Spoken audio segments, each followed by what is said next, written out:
வணக்கம் சார். நாங்கள் சேலம் மாவட்டம் கெங்கவல்லி வட்டம் உளியூரம் கிராமத்தில் வந்துருக்கோம். நாங்கள் சென்னை சங்கம மேடைக்கு வந்து சேர்வையாட்டம் ஆடுறதுக்காக வந்திருக்கோம். இதை பாரம்பரியமாக ஒரு 80 வருஷ காலமாக வந்து தாத்தா வந்து ஆடிட்டுருக்காங்க. நாங்கள் வந்து 5வது தலைமுறை நாங்கள் ஆடிட்டுருக்கோம். இப்போ இதை மேலும் இப்போ அடுத்த தலைமுறை உருவாகிட்டு இருக்காங்க. கலையை அழிய விடாமல் பண்ணிகிட்ருக்கோம். இந்த கலையை வளர்க்கறதுக்காக சங்கம மேடை எங்களுக்கு வாய்ப்பு கொடுத்ததுக்கு மனமார்ந்த நன்றி. சிஎம் சாருக்கும் கனிமொழி மேடமுக்கும் ரொம்ப மனமார்ந்த நன்றி தெரிவிக்கிறோம். இப்போ எங்கள் ஊரில் இந்த கலையை நாங்கள் 100 பேர் செஞ்சுருக்கோம் சார். அதாவது ஒரு 3 பேர் வயசானவங்க, ஒரு நடுத்தரம், அப்போ இளைய வட்டம், அந்த மாதிரி 3 விதம் பண்ணிட்டு இருப்போம் நாங்கள்.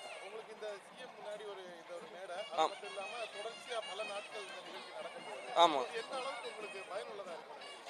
எங்கள் கலையை வந்து நிறைய பேருக்கு தெரியாது. இப்போ இந்த சென்னை சங்கம் மேடை மூலமா நிறையா மக்கள் தெரிவிக்கிறது எங்களுக்கு ரொம்ப பயனுள்ளதாக இருக்குது. வணக்கம். நான் வந்து திருவண்ணாமலை மாவட்டம் செய்யார் வட்டம் புருசை கிராமம். நாங்கள் வந்து தெருக்கூத்து பண்ணுறோம். எங்கள் வாத்தியார் வந்து PK சம்பந்தன் பத்மஸ்ரீ வாங்கிக்கிறாரு. அவர் கூட ஒரு 13 வருஷமாக பண்ணுறேன். இப்போ இந்த சென்னை சங்கமம் வந்து வருணன் என்கின்ற கேரக்டரில் பண்ணுறேன். மழை பெய்யறதுக்காக நல்லா சீரும் சிறப்பாக நல்லா இருக்குது. ஒரு நல்ல ஒரு அனுபவம். எல்லா கலை நிகழ்ச்சியும் வந்து பண்ணுறது, அவங்க கூட சேர்ந்து பண்ணுறது, இதுக்கு அப்புறமும் இது தொடரும் என்று நான் எதிர்பார்க்குறேன். என்னன்னா எல்லா கலையும் சேர்ந்து பண்ணுற மாதிரி அது பெரிய ஒரு வாய்ப்பு, நல்ல ஒரு வாய்ப்பு. சென்னை சங்கம் ஒரு வாய்ப்பு, நல்ல வாய்ப்பு.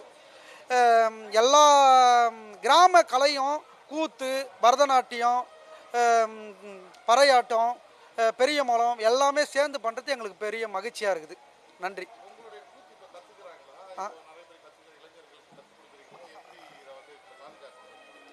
கூத்து வந்து இப்போ எனக்கே நான் வந்து 12 வயசில் வந்தேன் கூத்தில். இப்போ எனக்கு 26 வயசு ஆகுது. நானே ஒரு 13 வருஷமாக இருக்கிறேன். நானே ஒரு சின்ன பையன்தான். என்னன்னா மொபைல் தான் கெத்துது பசங்களை. மொபைல் பார்த்துக்கின்னு சொல்லி கொடுக்குறனா வரமாட்றாங்க பசங்க. எங்கள் செட்டோட இதுவாகுது. ஆனால் வருவாங்க, நாங்கள் எதிர்பார்க்குறோம். இப்போ நாங்கள் புருசையில் வந்து கூத்து ஸ்கூல் நடத்துகிறோம். எங்கள் ஐயா நடத்துகிறாரு. அதுக்கு வந்து பல மாணவர்கள் வராங்க, கற்றுக்குறாங்க. அதேமாரி நாங்கள் ஸ்கூலாக போய் சொல்லித்தரோம். ஃப்ரீயாக வந்து பண்ணுங்கள், உங்களுக்கு சேலரி கிராண்டும் நாங்கள் ஏற்பாடு பண்ணி கொடுக்குறோம். படிப்பு செலவுக்கு ஊக்கத்தொகை கொடுக்குறோம். ஆனால் பசங்க வரணும்.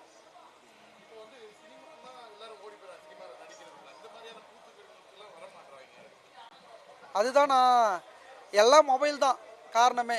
மொபைல் பார்த்து தான் பசங்க கெட்டு போகுது. ஆனால் கூத்துக்கு வரவங்க வந்துன்னு தான் இருக்கிறாங்க. நிறைய ரீச் ஆகலை.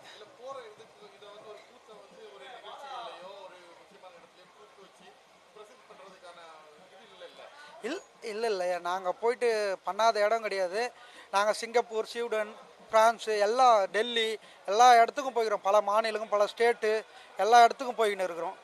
என்னன்னா எல்லா இடத்துலையும் நம்ம தமிழ்நாடு கூட வெளியில் வந்து நல்ல ஒரு ஊக்கத்தொகை, நல்ல நம்மளுக்கு இது தராங்க, வரவேற்பு கொடுக்குறாங்க. நல்ல ஒரு இது. நம்ம தான் சொல்கிறோம் தெருக்கூத்து கம்மியாகினே வருதுன்னு சொல்கிறோம். ஆனால் தெருக்கூத்து எனக்கு தெரிஞ்சு ஃபஸ்ட்டு ஒரு 10 கம்பெனி இருக்குதுன்னா இன்றைக்கி 100 கம்பெனி இருக்குது. அது அழிஞ்சு கொண்டு வரல கலை, இன்னும் வளர்ந்துக்கிட்டு தான் இருக்குது கலை. தெருக்கூத்து அதேமாரி கோயில் இருக்கிற வரைக்கும் தெருக்கூத்து அழியாது.